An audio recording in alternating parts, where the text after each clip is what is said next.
नमस्कार दोस्तों, कैसे हो। तो आज हम लोग देखेंगे इंडियन पॉलिटी के अंतर्गत एक और महत्वपूर्ण टॉपिक उच्च न्यायालय के बारे में। हम लोग सुप्रीम कोर्ट को पूरी तरीके से कवर कर चुके हैं, ठीक है। अब हम लोग को देखना है उच्च न्यायालय। ओके, उच्च न्यायालय, हाई कोर्ट के बारे में हम लोग को देखना है। तो सबसे पहले देखेंगे हाई कोर्ट के क्या क्या आर्टिकल आते हैं उसके अंतर्गत, उसके क्या क्या प्रोविजंस है, इसके बारे में हम लोग समझ जाएंगे और फिर एमसीक्यू के थ्रू सारे पूरे टॉपिक को कवर करेंगे, ठीक है। तो चलिए शुरू करते हैं। उच्च न्यायालय, उच्च न्यायालय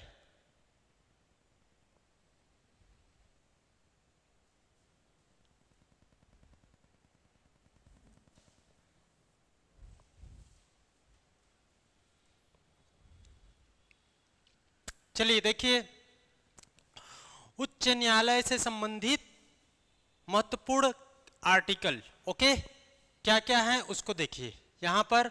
तो आर्टिकल 214, 214, ओके, 214 राज्यों के लिए एक उच्च न्यायालय होगा, ये बताता है। 215 देखोगे तो उच्च न्यायालय का अभिलेख न्यायालय होगा। उच्च न्यायालयों का भी अभिलेख न्यायालय होगा, जैसे कि सुप्रीम कोर्ट में होता है, याद रख लेना। 216, 216 देखेंगे तो उच्च न्यायालय का गठन, आर्टिकल 216 के अंतर्गत उच्च न्यायालय का गठन बताया गया है। अनुच्छेद 217 के अंतर्गत देखोगे तो उच्च न्यायालय न्यायाधीश की नियुक्ति पद्धति और उसकी शर्तें उसको बताया गया है। 221 में न्यायाधीश का वेतन भत्ता पेंशन कैसा रहेगा इसके बारे में बात किया गया है। 222, 222 एक न्यायालय से दूसरे न्यायालय में न्यायाधीशों का स्थानांतरण, ओके। 223 मुख्य कार्यकारी न्यायमूर्ति के लिए नियुक्ति बताया गया है। 224 देखोगे तो अन्य न्यायाधीशों की नियुक्ति बताया गया है। तो देखो इसमें हाई कोर्ट का जो जस्टिस होता है, मुख्य न्यायाधीश होता है, चीफ जस्टिस होता है, वो 223 के अंतर्गत इसको बताया गया और अन्य न्यायाधीश जो होते हैं इसको 224 के अंतर्गत इनका अपॉइंटमेंट बताया गया है, ये आपको जानना है। कुछ रीट निकालने के लिए उच्च न्यायालय की शक्ति, ये 226 में बताया गया, बहुत ही महत्वपूर्ण होता है रीट निकालने की शक्ति, इसके बारे में बात किया गया है। दो या अधिक राज्यों के लिए एक ही उच्च न्यायालय, एक ही हाई कोर्ट होगा, इसके बारे में बताया गया है 231 में, ओके। और 233 देखोगे तो जिला न्यायाधीशों की नियुक्ति कौन करता है इसके बारे में बात किया गया है, जिला न्यायाधीशों की नियुक्ति होगा। और 241 देखोगे तो संघ राज्य क्षेत्र के लिए भी उच्च न्यायालय होगा। यूनियन टेरिटरीज, संघ राज्य क्षेत्र, यूनियन टेरिटरीज केंद्र शासित प्रदेश के लिए भी हाई कोर्ट होगा, इसके बारे में बात किया गया है। तो इतना को आप लोग को याद रखना है। 214 क्या बोलता है, 215 क्या बोलता है, 16, 17, 21, 22, 23 ये सब जानना है आप लोग को, ठीक है। तो 23, 24 अपॉइंटमेंट के बारे में बात करता है, 23 चीफ जस्टिस का और 24 देखोगे तो अन्य न्यायाधीश, याद रख लेना। 241 याद रख लेना, यूटीज में भी हाई कोर्ट हो सकता है, इसके बारे में बात करता है। 233 देखोगे तो जिला न्यायाधीशों की नियुक्ति, ओके, डिस्ट्रिक्ट जज जो होते हैं उनका अपॉइंटमेंट, इसके बारे में बताया गया है। और आप देखोगे तो यहां पर 214 राज्यों के लिए एक उच्च न्यायालय हो सकता है, होगा, इसके बारे में बात करता है, ठीक। तो इतना सबको जानना है, ओके, इन सब को जानना है। अब हम लोग इससे संबंधित सारे एमसीक्यू को हम लोग यहां पर देखेंगे। तो सबसे पहले क्वेश्चन आता है कि भारत में कितने हाई कोर्ट हैं, ये बताना है आप लोग को। भारत में, पूरे भारत में कितने हाई कोर्ट स्थापित हो चुके हैं, तो इसका आंसर आपको लेना है कि कौन सा होगा, 25, ओके। कितने जी, 25 याद रख लेना भाई, कितने, तो 25, 25, ओके, 25 हाई कोर्ट भारत में है, ओके, याद रख लेना। आया हुआ क्वेश्चन है, देख लीजिए। लेकिन 2014 के समय में ये जब आया था तो 24 इसका आंसर लिया गया था, लेकिन 2019 में एक नया हाई कोर्ट स्थापित हुआ आंध्र प्रदेश में, तो इस कारण ये 25 हो गया। तो मैं लेटेस्ट ले रहा हूं बी को आंसर, ओके, याद रख लेना। देख लीजिए 2019 में आंध्र प्रदेश हाई कोर्ट बना अमरावती में, तो ये हो गया 24 से बढ़कर 25, ओके। चलिए देखते हैं। तो ये बहुत छोटा छोटा लिखा है, आपको जूम करना पड़ेगा, ऐसे जूम करना पड़ेगा, ओके, जूम करना पड़ेगा ऐसे, तब जाकर के ये दिखेगा। बात समझ आ रही है। और जूम करोगे तो ये क्या होगा, फटेगा थोड़ा सा, लेकिन आप लोग को समझ आ जाएगा। देख लीजिए, इसी को देख लीजिए, यहां पर देखते हैं तो भारत के उच्च न्यायालय देख लो। भारत के उच्च न्यायालय के अंतर्गत आप देखोगे तो मैं यहां से, तो मेरे को ब्लर हो रहा है, मैं इधर से देखता हूं, ठीक है, बता रहा हूं आप लोग को, बोल रहा हूं साइड से, मेरे को तो यहां से दूर से जाना पड़ रहा है, समझ रहे हो ना। तो सबसे पहले देखोगे तो कलकत्ता हाई कोर्ट 1862 में इसकी स्थापना हुई। इसका मुख्य पीठ कोलकाता में है, खंडपीठ पोर्ट ब्लेयर में। क्योंकि इसके अधीन कौन कौन सा क्षेत्र आता है, तो पश्चिम बंगाल, अंडमान निकोबार द्वीप समूह, याद रख लेना। अंडमान निकोबार का हाई कोर्ट, अगर हाई कोर्ट उनका कौन सा होगा, तो वेस्ट ऑफ बंगाल का, कलकत्ता का, याद रख लेना। इसके बाद बॉम्बे, बॉम्बे तो बॉम्बे के अंतर्गत देखोगे तो कौन कौन सा क्षेत्र आता है, महाराष्ट्र आएगा, गोवा आएगा, दादर नागर दमन दीव, ये सब आता है, ठीक है। बॉम्बे हाई कोर्ट, गोवा, महाराष्ट्र, दमन दीव, दादर नागर, ये किसके अंतर्गत, तो आपका बॉम्बे हाई कोर्ट, मतलब मुंबई का जो महाराष्ट्र में है, याद रख लेना, ठीक है। कब स्थापित हुआ, 1862। फिर मद्रास, मद्रास में भी 1862, चेन्नई में है इसका मुख्य पीठ, याद रख लेना। तमिलनाडु और पुडुचेरी इसके अंतर्गत आता है। तो पुडुचेरी कौन से हाई कोर्ट में, तो ये है आपका मद्रास, चेन्नई वाला। आपका दमन दीव दादर नागर, ये है मुंबई, बॉम्बे, ठीक है, याद रख लेना। अंडमान निकोबार द्वीप समूह देखोगे तो ये हो जाएगा आपका कलकत्ता, कलकत्ता, याद रख लेना। और तीनों 1862 में स्थापित हुआ है, ये आपको जानना है। इसके बाद देखोगे तो इलाहाबाद उच्च न्यायालय 1866 में, 1866, उत्तर प्रदेश, इलाहाबाद, लखनऊ, याद रख लेना। कर्नाटका देखोगे तो कर्नाटका बेंगलोर में है 1884 में, याद रख लेना। पटना देखोगे, पटना हाई कोर्ट बिहार में, याद रख लेना। पटना हाई कोर्ट बिहार में, ये आपको जानना है, ठीक है, ओके, कोई दिक्कत। इसके बाद गुवाहाटी, गुवाहाटी देखोगे तो असम के लिए है, असम, नागालैंड, मिजोरम और अरुणाचल प्रदेश, ये आपके राज्य इसके अंतर्गत आते हैं। कौन कौन सा, गुवाहाटी में, गुवाहाटी में याद कर लो, असम, नागालैंड, मिजोरम, अरुणाचल प्रदेश, अरुणाचल प्रदेश। तो ये 4 राज्य गुवाहाटी हाई कोर्ट के अंतर्गत आते हैं, याद रख लेना। इसके बाद ओडिशा देखोगे तो कटक में है ओडिशा, याद रख लेना। 1948 में देश की आजादी के बाद गुवाहाटी उड़ीसा, याद रख लेना। उसके बाद राजस्थान 1950 जोधपुर, जयपुर, यहां जयपुर में है, याद रख लेना। जम्मू कश्मीर, जम्मू कश्मीर ये देखोगे तो ये यूटीज था, यूटीज है अभी, पहले राज्य था तो यूटीज है, याद रख लेना। और जम्मू कश्मीर का अपना खुद का हाई कोर्ट है, ओके, श्रीनगर, जम्मू कश्मीर, ओके, याद रख लेना।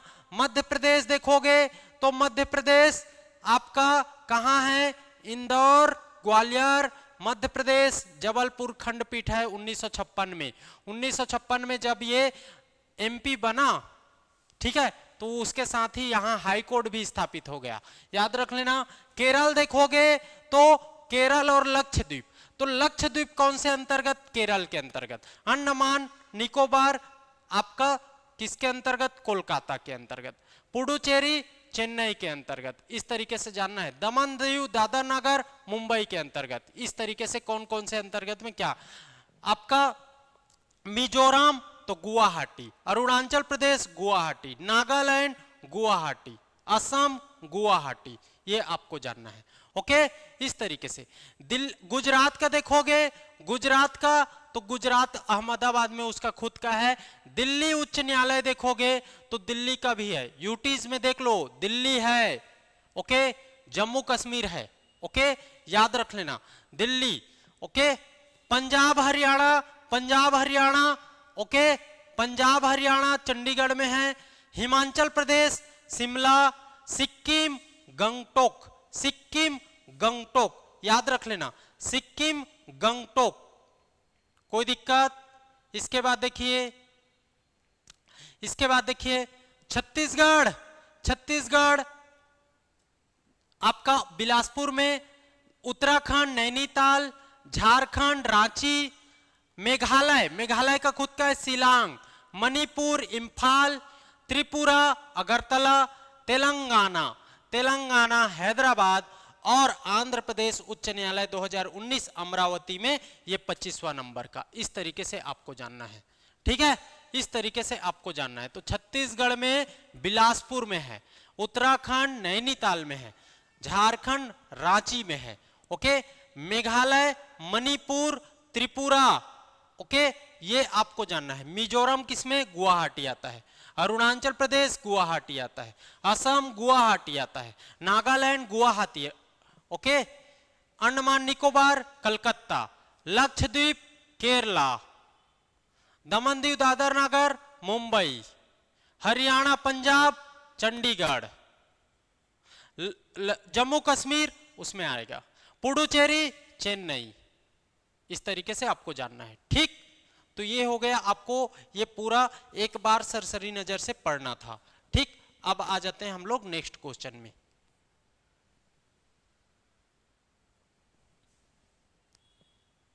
मजा आ रहा है?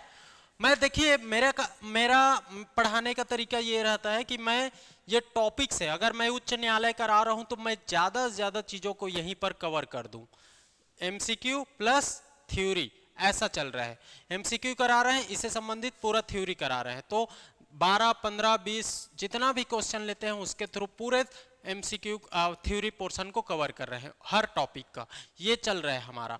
तो आप इसको देखते हो तो और कोई पढ़ने की जरूरत नहीं, बुक पढ़ने की जरूरत नहीं, उसी को आप ये पीडीएफ टेलीग्राम में मिल जाएगा, टेलीग्राम से उठाइए, रिवीजन कर लीजिए और इसको 1-2 बार देख लीजिए, वीडियो खत्म हो गया, ओके।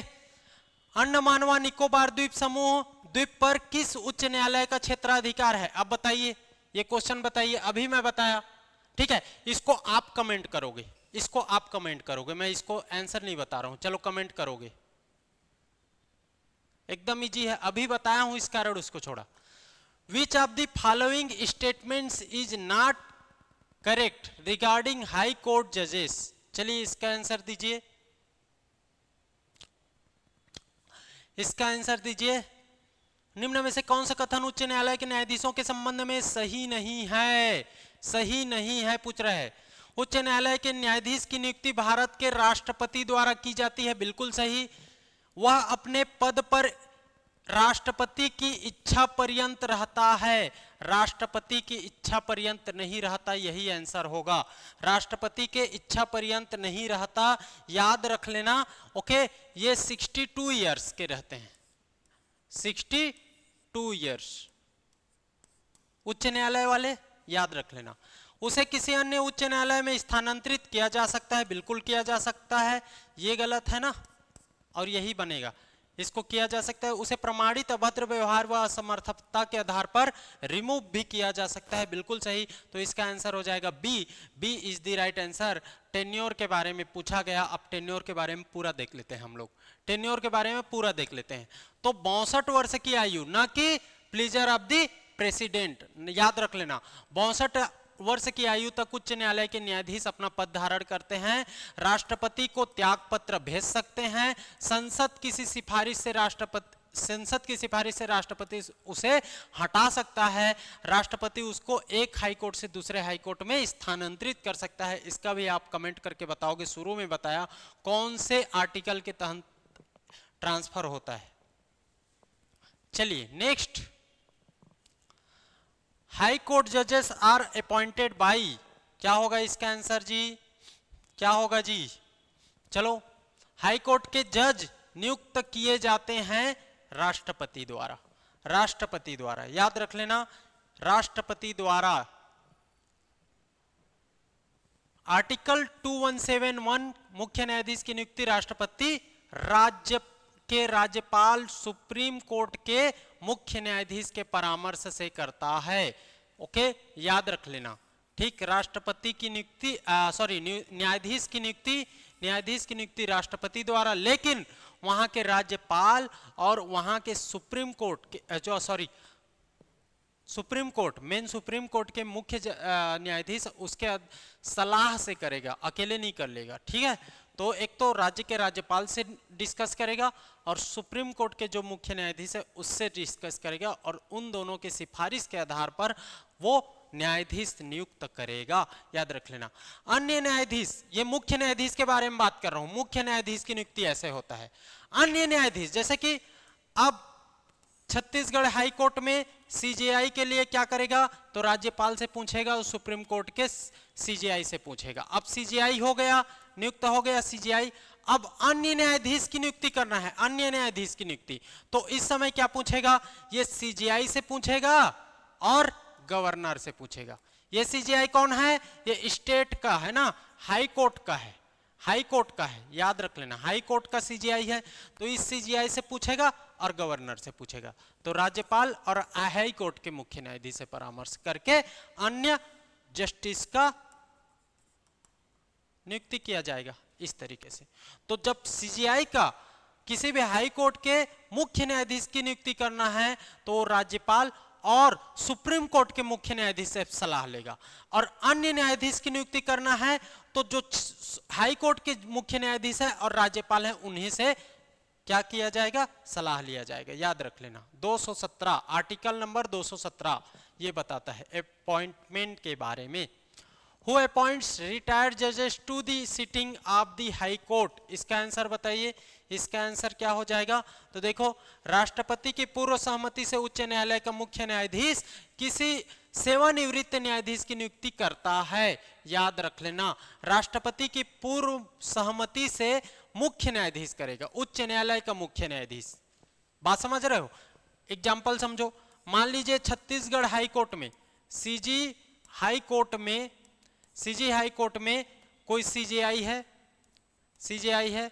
अब ये सीजेआई किसी रिटायर्ड जज को यहां जज के रूप में नियुक्त करना चाहता है, तो क्या करेगा, ये सीजेआई पूर्वानुमति लेगा, मतलब अप्रूवल रहेगा किससे, राष्ट्रपति से।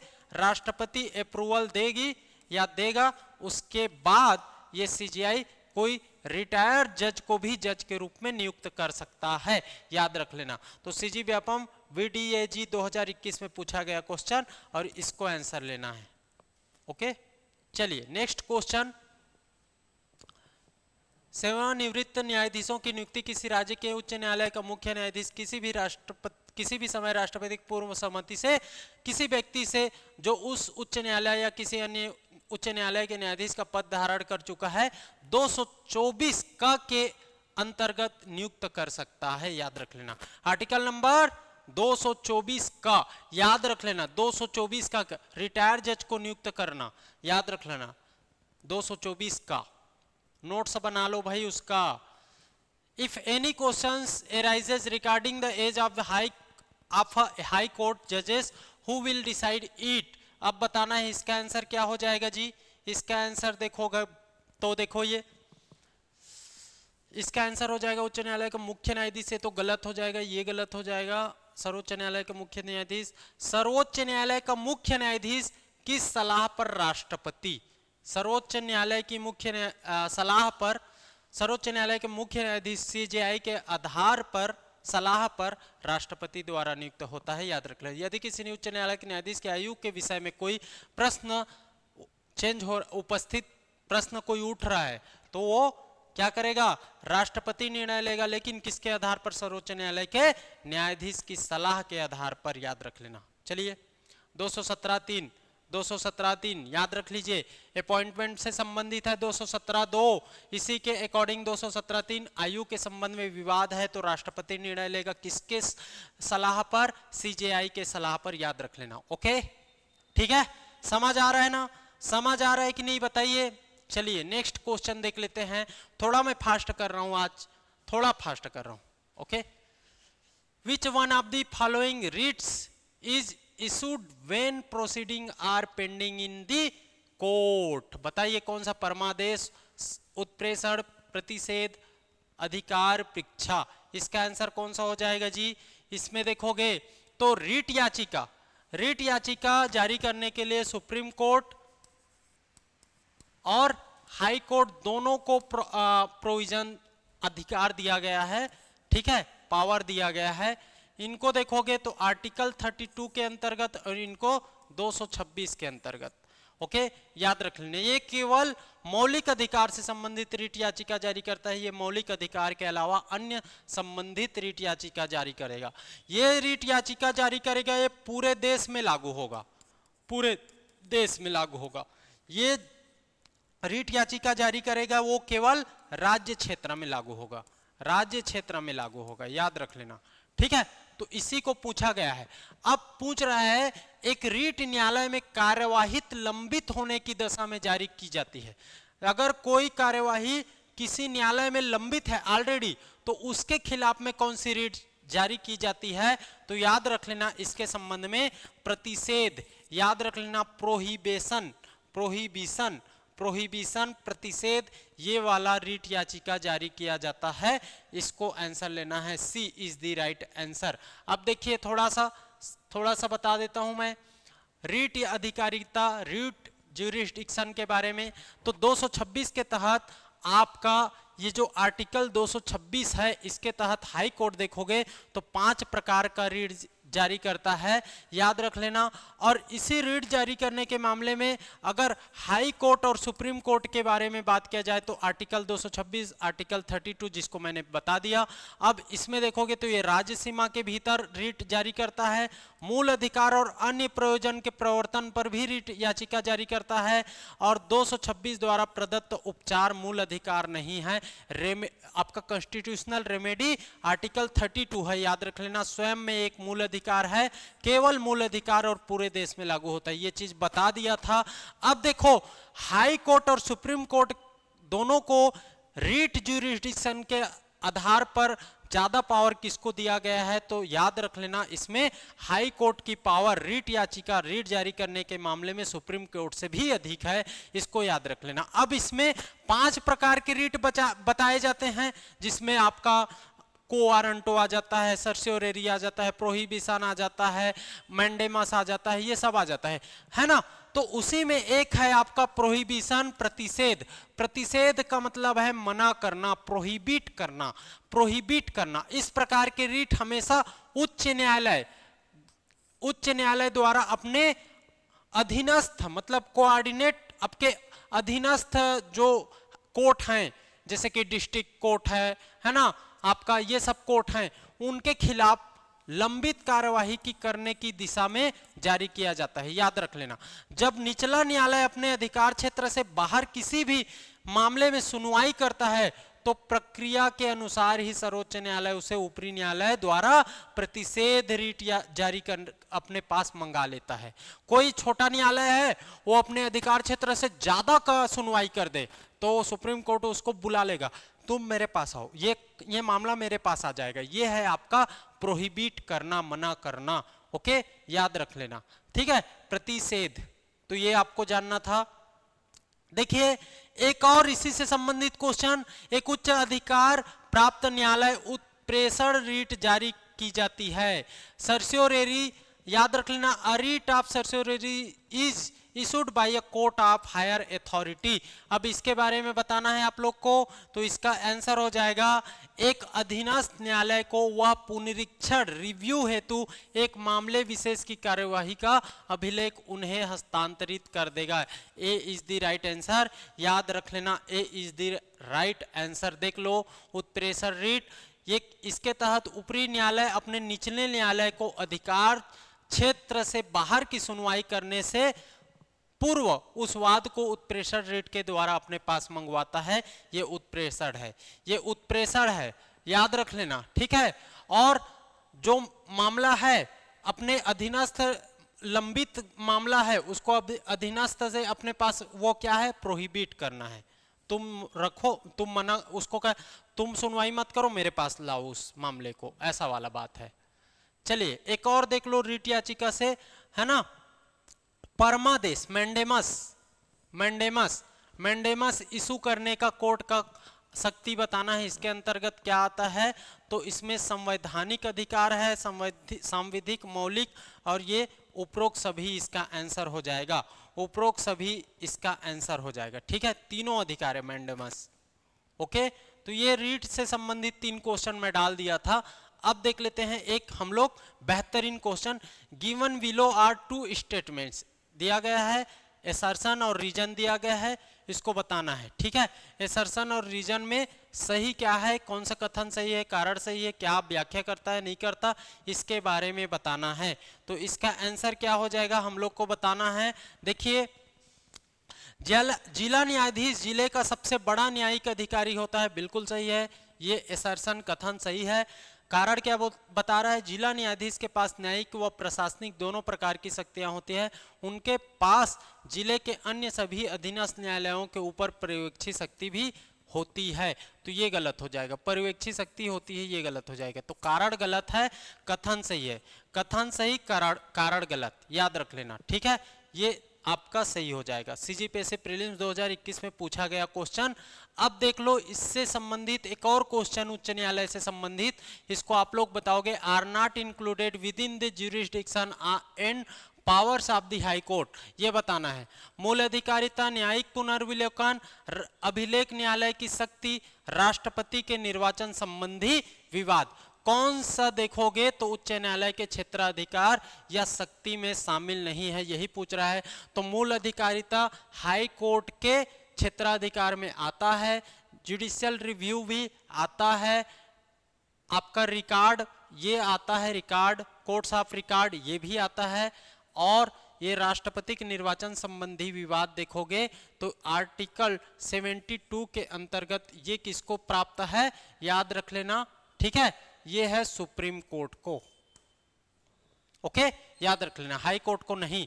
तो इसका आंसर हो जाएगा, नहीं है पूछा है, नहीं है पूछा है तो नहीं है, ये तो है, ये तो है, ये तो है, ये नहीं है, तो 4 is the right answer, A is the right answer, केवल ए होगा इसका आंसर। समझ आया, समझ आया कि नहीं? देख लो इसको एक बार, देख लो। उच्च न्यायालय के क्षेत्राधिकार और उससे संबंधित शक्ति को पूरा याद करना है यहां पर। ओके, चलिए, समझ आ रहा है ना जी? फास्ट तो नहीं हो रहा है, मजा आ रहा है कि नहीं? तो देखो यहां पर उच्च न्यायालय के क्षेत्राधिकार तथा शक्ति, तो यहां पर मूल अधिकारिता इसके अंतर्गत आता है, रीट अधिकारिता, अभी रीट वाला क्वेश्चन देखे, अपीलीय अधिकारिता ये भी आता है, अधीक्षण संबंधी अधिकारिता, अधीनस्थ न्यायालयों पर अधीक्षण का अधिकारिता उच्च न्यायालय को है, अभिलेख न्यायालय की शक्तियां ये भी है। अभिलेख न्यायालय मैं बताया था शुरू में, आर्टिकल में बताया था, अभिलेख न्यायालय 215। ठीक है, न्यायिक पुनर्विलोकन की शक्ति ये भी है, अधीनस्थ न्यायालय पर नियंत्रण की शक्ति ये भी है। ठीक है, तो ये इन्वेस्टिगेट कर सकता है और अधीनस्थ न्यायालय पर नियंत्रण कंट्रोल भी कर सकता है, ये आपको जानना है। अब इन सब को 7 प्रकार की इस शक्ति को यहां पर डील करना है। तो पहले देखिए, मूल या आरंभिक अधिकारिता, ओरिजिनल ज्यूरिसडिक्शन, ये हाई कोर्ट देखोगे तो राजस्व से जुड़े मामले पर सुनवाई करता है, मूल अधिकार से संबंधित जुड़े मामले पर, संसद सदस्यों और राज्य विधानमंडल सदस्यों के निर्वाचन संबंधी विवाद पर भी ये। लेकिन याद रख लेना, राष्ट्रपति संबंधी, राष्ट्रपति के निर्वाचन, उपराष्ट्रपति के निर्वाचन ये देखेगा कौन? Supreme court. ये संसद सदस्य कहने का, राज्य विधानमंडल सदस्यों के निर्वाचन संबंधी विवाद पर ये निर्णय लेगा। दूसरा देखिए, अपीलीय अधिकारिता, अपीलीय अधिकारिता के अंतर्गत उच्च न्यायालय मुख्य न्यायाधीश है ना, मुख्यतः अधीनस्थ न्यायालयों के निर्णयों से संबंधित अपील सुनता है, इसको याद रख लेना। ठीक, सबऑर्डिनेट कोर्ट का देखिए, अधीक्षण संबंधी, jurisdiction of superintendence, article number 227 में बताया गया, उच्च न्यायालय अपने अधीनस्थ न्यायालयों के संबंध में यह अधिकारिता रखता है। कौन से प्रकार का? एक न्यायिक प्रकार, एक और प्रशासनिक, दोनों प्रकार का अधीक्षण की पावर रखेगा।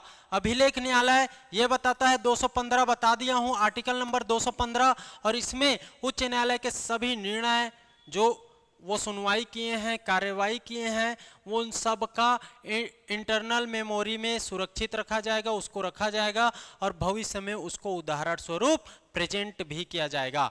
याद रख लेना न्यायिक पुनर्विलोकन, ये आपको याद रख लेना है। न्यायिक पुनर्विलोकन पावर ऑफ जुडिशियल रिव्यू, उच्च न्यायालय, संसद या राज्य विधानमंडल द्वारा पारित किसी भी संसद, या संसद कहने का मतलब ये लोकसभा मत ले लो, ये राज्य है मेनली एक्चुअल में, किसी भी कानून को असंवैधानिक घोषित कर सकता है जो संविधान के प्रावधानों के अनुसार नहीं है।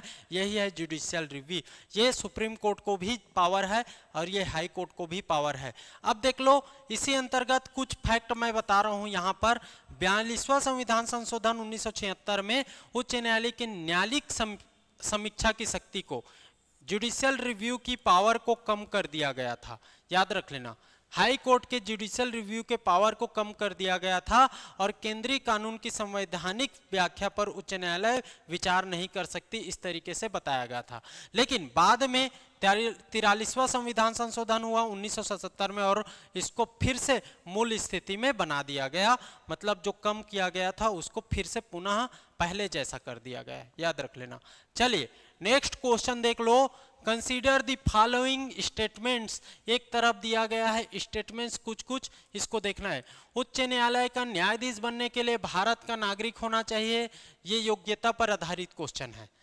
किसी व्यक्ति को उच्च न्यायालय या न्यायाधीश तभी नियुक्त किया जा सकता है जब उसने किसी न्यायिक पद पर कम से कम 10 वर्ष तक, न्यायिक पद को 10 वर्ष तक धारण किया हो। एकदम सही है। उच्च न्यायालय का न्यायाधीश बनने के लिए व्यक्ति को अधिवक्ता के रूप में कम से कम 10 वर्ष का अनुभव हो, यह भी सही है। तीनों कथन सही है, 1, 2 और 3। इसका आंसर हो जाएगा D is the right answer. याद रख लेना सुप्रीम कोर्ट के मामले में ये 10 वर्ष न्यायाधीश या न्यायिक पद बोल रहा है, वहां पर लिखा गया है 5 वर्ष तक आप न्यायाधीश रहे हो और 10 वर्ष तक एडवोकेट मतलब वकील रहे हो, तब ये बताया गया है।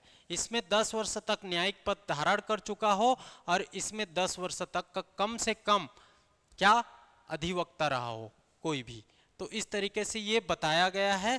ये तीनों योग्यता जो जस्टिस हैं, है ना, उच्च न्यायालय के न्यायाधीश बनने के लिए आवश्यक है, अनिवार्य है। देख लीजिए अर्हता, ठीक, तो 217(2) में क्वालिफिकेशंस बताया गया। भारत का नागरिक हो, 10 वर्ष तक न्यायिक पद धारण कर चुका हो, 10 वर्ष तक वकालत कर चुका हो। इसी में शपथ और प्रतिज्ञान को भी देख लो तो 219 में शपथ और प्रतिज्ञान में बताया गया है राज्यपाल शपथ दिलाएगा, ठीक है। और क्या का शपथ, तो प्रभुता अखंडता अक्षुण्ण रखने की प्रतिज्ञान करेगा। क्यों, कौन, न्यायाधीश। याद रख लेना, ठीक है। न्यायाधीश को राज्यपाल, ओके, हाई कोर्ट के न्यायाधीश को राज्यपाल शपथ दिलाएगा, ओके, याद रख लो। कंसीडर द फॉलोइंग स्टेटमेंट्स, अधीनस्थ न्यायालयों का नियंत्रण परिवीक्षण उच्च न्यायालयों के अधीन होता है, बिल्कुल सही है।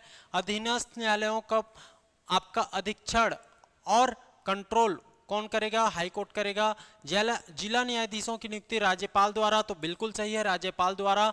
उच्च न्यायालय के परामर्श से ना, स्वयं से नहीं, उच्च न्यायालय के परामर्श से, एकदम सही है, ठीक है। अधीनस्थ न्यायालयों का उल्लेख भारतीय संविधान के अनुच्छेद 233 से 37 तक बताया गया है, ये भी सही है। तो ये तीनों कथन सही है, एकदम, है ना, 100% सही है। तो इसका आंसर हो जाएगा डी, 1, 2, 3 सभी सही, 1, 2, 3 सभी सही। देख लेते हैं इसको भी। ये क्या बताया गया यहाँ पर, अधीनस्थ न्यायालय के बारे में बताया गया, तो इससे संबंधित पूरा डिटेल यहाँ पर ले लो। अधीनस्थ न्यायालय सबऑर्डिनेट कोर्ट बोलते हैं। उच्च न्यायालय के नीचे के सोपान क्रम पर जितने कोर्ट आएंगे वो उसके अधीनस्थ न्यायालय होंगे। याद रख लेना, अधीनस्थ न्यायालय के बारे में 233 से 37 तक प्रावधान दिए गए हैं आर्टिकल वाइज संविधान में। इसमें अधिकारिता देखोगे तो सीपीसी 1908 के अंतर्गत और 1973 सीआरपीसी, ओके, सीआरपीसी 1973। जिला न्यायाधीश, ये थोड़ा सा कट वो हो गया, जिला न्यायाधीश शब्द का उल्लेख देखोगे तो अनुच्छेद 233 में बताया गया है, आ गया है सीजीपीएससी प्रीलिम्स 2016 में। जिला न्यायाधीश की नियुक्ति बोलोगे तो राज्यपाल द्वारा उच्च न्यायालय के न्यायाधीश के परामर्श से। दंड एवं निलंबित का अधिकार किसका होगा जी? तो सब ऑर्डिनेट कोर्ट के न्यायाधीश के दंड देने या निलंबित करने का अधिकार उच्च न्यायालय द्वारा होगा। तो इस प्रकार से ये सब ऑर्डिनेट कोर्ट देख लिए, हम इसके क्वालिफिकेशंस देख लिए, हम इसके अपॉइंटमेंट देख लिए, हम इसके क्या अधिकारिता और पावर देख लिए, रीट के बारे में देख लिए, है ना। ये सब प्रकार से हम लोगों ने उच्च न्यायालय से संबंधित क्वेश्चन किया है। देख लेते हैं और क्वेश्चन हो गया। तो इतना क्वेश्चन हाई कोर्ट से संबंधित है। आप लोग को मैं थोड़ा सा फास्ट में आज समझा दिया, उम्मीद करता हूं आप लोग को समझ आया होगा। तो हम लोग सुप्रीम कोर्ट और हाई कोर्ट दोनों कंप्लीट कर दिए, है ना। और यहां से बाहर क्वेश्चन आप लोग को देखने नहीं मिलेगा। अगर इस सब थ्योरी को पढ़ लेते हो, याद कर लेते हो, तो इससे बाहर क्वेश्चन आप लोग को देखने नहीं मिलेगा हाई कोर्ट से संबंधित। जहां भी किसी भी एग्जाम में आया हुआ होगा तो देख लीजिए, यहां से बन सकता है इतना, अगर आपको याद है तो। ऐसा सेम क्वेश्चन नहीं आएगा, लेकिन आप इतना पढ़ लेते हो तो आप क्वेश्चन को बना लोगी, इतना मैं गारंटी दे रहा हूं, ठीक है। तो आप लोग को कुछ भी अलग से पढ़ने की जरूरत नहीं होगी। ओके, तो चलिए, अच्छा लगा होगा तो लाइक कर देना। एक और नोटिफिकेशन वाली बात बता दे रहा हूँ, क्योंकि हमारे इंस्टीट्यूट में अभी जो सीजीपीएससी का सुपरिटेंडेंट का पोस्ट आया है महिला एवं बाल विकास विभाग द्वारा, तो उसका जो सेकेंड पार्ट का तैयारी करना चाहते हो तो आप तैयारी कर सकते हो। 15 अक्टूबर से क्लासेस ऑनलाइन स्टार्ट हो रही है ना। अमरदीप सर लेंगे, पूरे जो अधिनियम एक्ट ये सब डाला गया है उसमें, तो वो पूरा सिलेबस कवर हो जाएगा, ठीक है। तो उससे संबंधित कोई भी जानकारी लेना चाहते हो तो आप नीचे दिए गए नंबर पर कॉल कर सकते हो, या हमारे जो सीजीपीएससी नॉलेज के यूट्यूब पर लिखिए, आपको नंबर मिल जाएगा। आप किसी नंबर पर कॉल करिए, पूछ लीजिए क्या फीस है, क्या फीस स्ट्रक्चर है, कैसा है, आप उस अकॉर्डिंग उसको ज्वाइन कर सकते हो, ठीक है, ले सकते हो और अपनी जो तैयारी को बेहतर से बेहतर कर सकते हो, ठीक है। तो चलिए आज के लिए इतना ही, फिर नेक्स्ट टॉपिक में मिलेंगे, है ना। तो बिल्कुल लाइक कर देना भाई, हाइप कर देना और शेयर करना मत भूलना। ओके, तो आज के लिए इतना ही, थैंक यू।